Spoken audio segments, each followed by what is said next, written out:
আপনারা দেখছেন RK news Bangla. যারা ফ্যাসিবাদ বিরোধী ক্রিয়াশীল যে রাজনৈতিক দলগুলো রয়েছে সেই রাজনৈতিক দলগুলোর ঐক্যবদ্ধ হওয়ার কোনো বিকল্প নেই।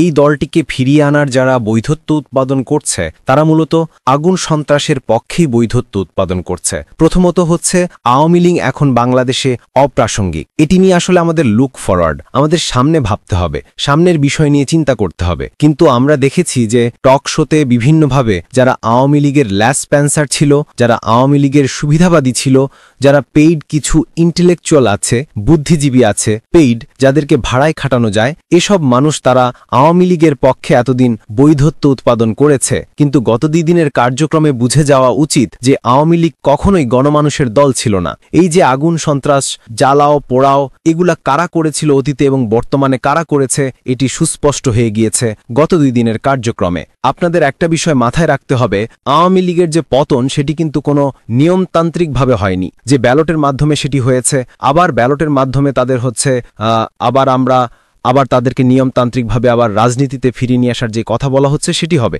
আওয়ামী লীগের পতন হয়েছে এটি গণ অভ্যুত্থানের মধ্য দিয়ে। গণ অভ্যুত্থানের ম্যান্ডেট হচ্ছে জনতার ম্যান্ডেট এবং এটি হচ্ছিল একটি সার্বজনীন ম্যান্ডেট। তো সেই জায়গাতে গণ অভ্যুত্থানের মধ্য দিয়ে যেই রাজনৈতিক দলের পতন হয় সেই রাজনৈতিক দলের উপযোগিতা ফুরিয়ে যায় বলেই হচ্ছে গণ অভ্যুত্থান সংগঠিত হয়। যেই রাজনৈতিক দলের নীতি আদর্শ যখন জন আকাঙ্ক্ষার বিরুদ্ধে যায় তখনই গণ অভ্যুত্থান সংগঠিত হয়। যেহেতু এটি গণ অভ্যুত্থানের মধ্য দিয়ে আওয়ামী লীগের পতন হয়েছে, এটি স্বাভাবিক প্রক্রিয়ায় ব্যালটের মধ্য দিয়ে এই দলটিকে ফিরিয়ে আনা যারা বৈধত্ব উৎপাদন করছে তারা মূলত আগুন সন্ত্রাসের পক্ষে বৈধত্ব উৎপাদন করছে, তারা মূলত হচ্ছে বুলেটের পক্ষে বৈধত্ব উৎপাদন করছে, এত বছর ধরে যারা ব্যাংক লুট করেছে তাদের পক্ষে বৈধত্ব উৎপাদন করছে, তারা যারা গুম খুন হত্যা নির্যাতন নিপীড়ন যেটি হয়েছে সেটির পক্ষে বৈধত্ব উৎপাদন করছে, তারা মাইনরিটির যেই নির্যাতন হয়েছে, আমাদের হিন্দুদের উপর যে নির্যাতন আওয়ামী লীগ যেভাবে করেছে, মাইনরিটিকে যেভাবে ক্লাসিফাইড করেছে সেটির পক্ষে তারা বৈধত্ব উৎপাদন করছে।